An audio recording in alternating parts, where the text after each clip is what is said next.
தமிழர் கட்சியில் வந்து இணையறீங்க? இன்னைய தலைமுறையை ஒழிச்சிட்டாங்க, நாளை தலைமுறை வளருங்கிறதுக்காக போயிடுறாங்க. சீமானண்ணன் நிறைய அரசியல் பேசுகிறாருல்லண்ணே, அது மக்கள்கிட்ட எந்த மாதிரி தாக்கத்தை ஏற்படுத்துதுன்னு நினைக்கிறீங்க? உண்மையான தாக்கத்தை ஏற்படுத்துன்னு நினைக்கிறேன். அவங்க ஒரு புரட்சி, ஒரு எப்படி சொல்கிறது, அழிஞ்சு போனதை நீ மீட்டு எடுக்கிறாரு.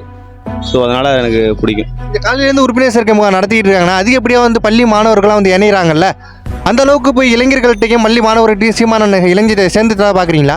ஆமாம், சேர்ந்ததுனால தானே அவங்க வந்து இணையிறாங்க. இல்லைன்னா கருத்துக்கள் பெரியவங்களை ஈஸியாக ஏமாற்றிடலாம், சின்ன பிள்ளைங்களுக்கு எப்படி சொல்கிறது, விருப்பப்படுறது ரொம்ப கஷ்டம். அவங்க விரும்புகிறாங்கன்னா அவரை பிடிக்கும் தானே அர்த்தம். என்னுடைய அரசியல் வந்து அடுத்த தலைமுறைக்குன்னு சீமானண்ணன் பேசுகிறாங்கல்ல, அது சாத்தியப்பட்டுருமா? ஏன் போடாதுன்னு நினைக்கிறீங்க? இத்தனை நாள் இங்கே நாம் தமிழர்னு என்னென்ன தெரியாது, இன்றைக்கி இத்தனை பேருக்கு தெரியுதுல்ல.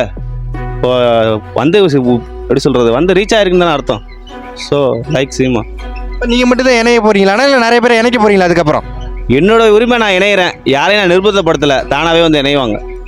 அதான் நமக்கு யாரையும் நம்ம நிர்பந்தப்படுத்தி இந்த கட்சிக்கு நம்ம தேவையில்லை. அவங்கவுங்களே வருவாங்க விருப்பப்பட்டு. வரும்போது நம்ம நல்லாயிருக்கும்.